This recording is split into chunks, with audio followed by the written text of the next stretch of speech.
Hi, everybody. Welcome. Thank you for coming. Thank you for watching, I should say. This is a presentation about Lacan. Here's Lacan, famous psychoanalyst of the 20th century. And Zizek, he is probably the most famous philosopher alive right now. But he is also the world's leading scholar of Lacanian psychoanalytics. He has a PhD in Lacanian psychoanalytics, and he has written about 60 books on Lacan. And most of his ideas is basically applying Lacan to understand narrative, to understand society, to understand literature. And so that's why we're talking about him in this class. We're using their insights to interpret narrative and interpret stories. So these are some of the Lacan-Zizek main ideas. Of course, they're from Lacan, but Zizek is applying them in new situations. Imaginary, symbolic, real, mirror stage, phallus, petit objet a, neurosis, perversion, hysteria, and the act and the master signifier. All right, so let's talk about the imaginary and the symbolic. So the imaginary, this is what we're going to talk about in the journey to the symbolic. We talked about Peter Pan before. He basically imagined his own world irrespective of the rules of society. So for example, Peter Pan can fly, he can imagine different kinds of foods, he can fight with pirates and alligators and things like this. So he's in his own imaginary world, and he makes the rules in that place. It's not based on society's rules. We're going to talk about the mirror stage. This is a stage in baby's development. Basically, this is at the stage when the baby can recognize itself as an individual in a mirror, and it distinguishes itself from its mom or its dad. So before the mirror stage, the baby might just see a hand, might hear a voice and not really recognize itself as a being or as a whole person. But the mirror stage is whenever the baby recognizes itself in a mirror as a whole self. It recognizes its mom is not part of the baby, it recognizes the dad is not part of the baby. And but the reason why this is important is because the baby has not learned language yet. So the baby is not in the symbolic realm. The baby is in the imaginary realm during the mirror stage. So basically, the baby has probably 2 or 3 years as it recognizes itself as an individual separate from its mother, and it is creating a story without language, just from its imagination only, about its mom, about its dad, and about itself. And that is the first story that the baby has. And that includes like intense emotions of being separated from its mom and its dad. And that's what the mirror stage is. It's basically like the first story of the baby without language, without the rules of society. And it's just in the imagination only. The name of the father / castration. This is the process of the baby learning the rules of society, right? The baby must be taught, how to go to the bathroom. The baby must be taught words. And this process of learning the rules of society, maybe going to school, this is going from the imaginary, from the mirror stage, to the symbolic, where it is learning the rules of society and language and so forth. The phallus, this is a very important part of Lacan. So basically, this is what distracts the mother, who's the primary caretaker of the child, right? The child has this deep connection with the mom, but the mom might start using her cell phone and start getting satisfaction not from the child. And that source of satisfaction, which is not the child, is called the phallus. And we'll talk about that more later. The objet petit a is, so if we just have an object, so for example, this remote control, It's just a remote control. But whenever I look at it from my subjective perspective, it's not just a normal remote control, because whenever I look at it, I see it through my fears and my desires, things like this. And so there might, maybe this remote control is something that I always wanted. Maybe I always wanted a projector. And if I had a projector, this is like a remote for a projector, then I would be like, wow, maybe I'll have power. Maybe I'll be the source of satisfaction. That people will love me if I have this. So based on through my crooked glasses, if you remember, I used the crooked glasses before. Seeing this through my broken self, my crooked glasses, that's the petit objet, the object through the subjective perspective. So just remember, petit objet is the crooked glasses, me seeing the world, seeing the thing through my fears and desires and my trauma. Imaginary order. So like we talked about this, right? The explanation of reality, it's not based on science. It's not based on any common rules that we have. It's only from yourself.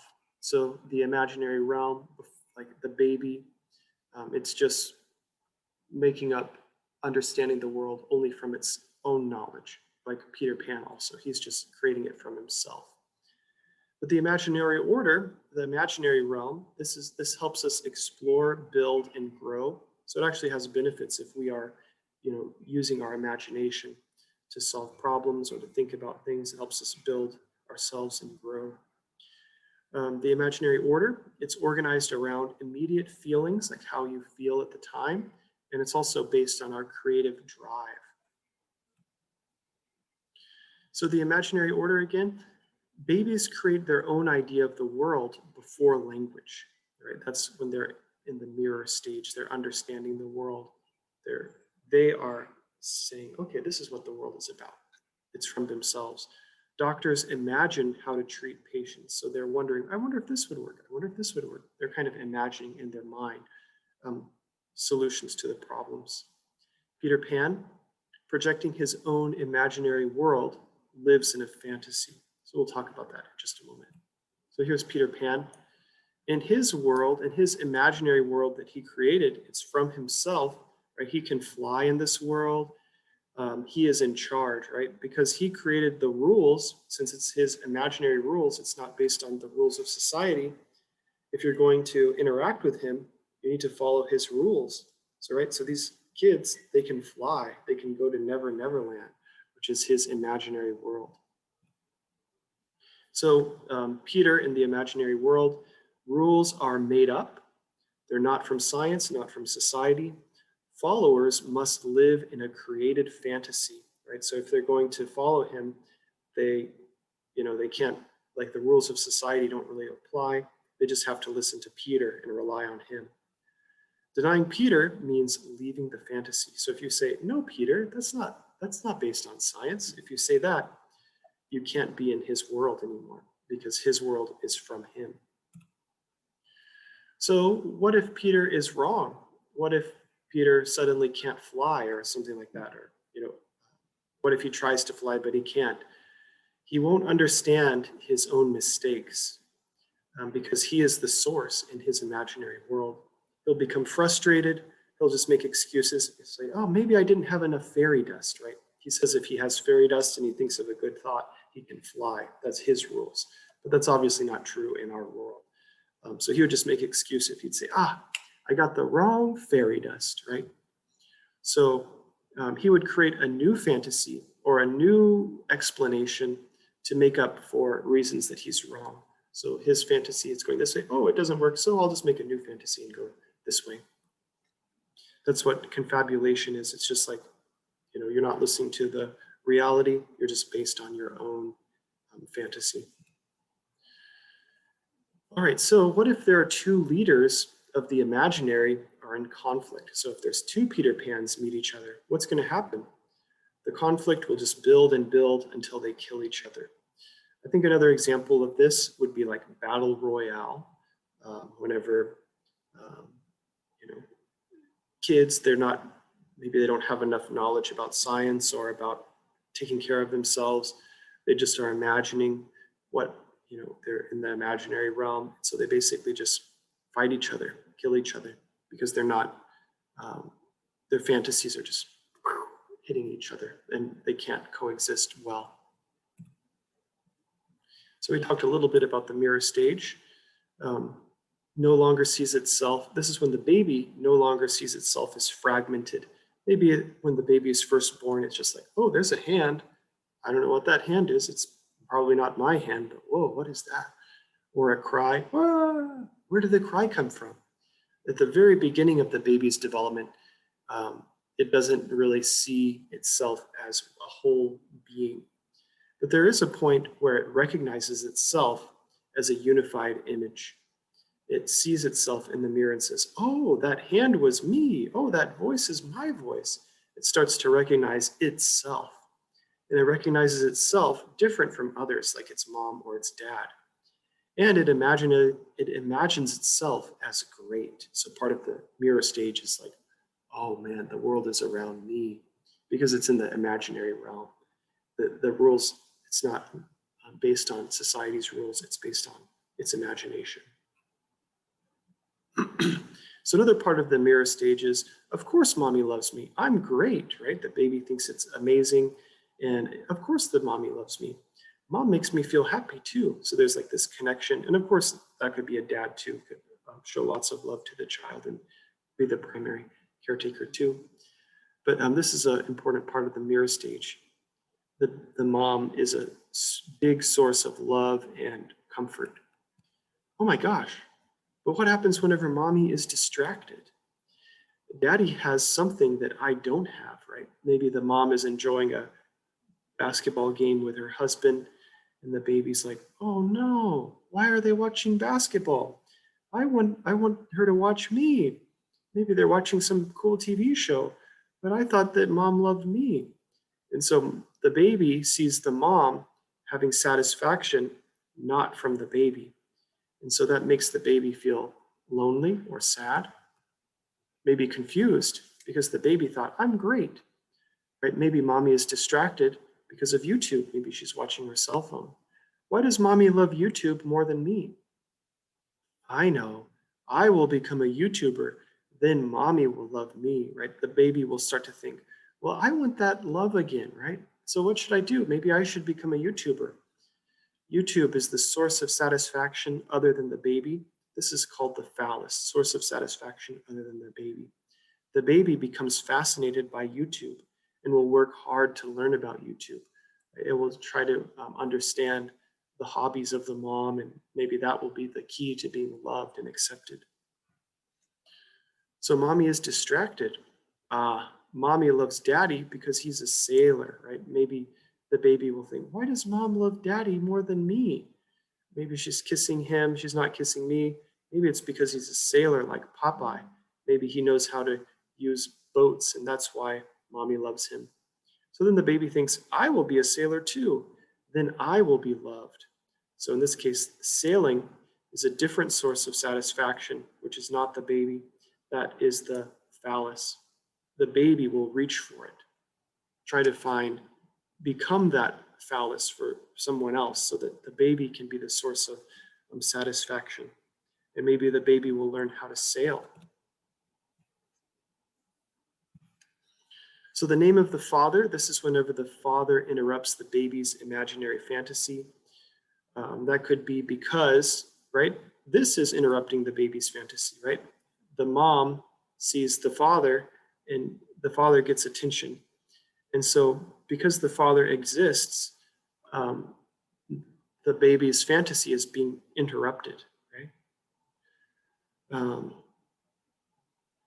So the mom designates dad as her object of desire.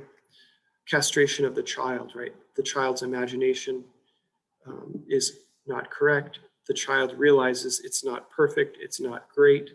The child must situate itself within the law, the society, and the symbolic. So here's the Petit Objet. is the object cause of desire. I'll explain this. Just remember objet petit a is crooked glasses, seeing the object through my brokenness and my pain and my fears and my desires.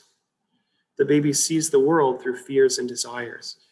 Babe believes sailing has power. If I sail, I will be loved, right? So without that trauma, it's just a sailboat. But with this trauma, the mom loves the dad because he's a sailor. Wow, there must be something about sailing, right? Even though sailing has no magic, right? Sailing is magical only in the baby's eyes. That's the petit objet a, seeing the sailboat through my brokenness.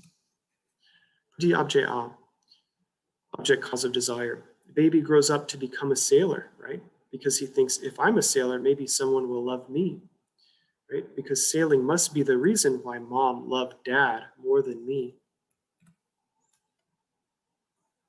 Oops, sorry. So petit objet a, object cause of desire.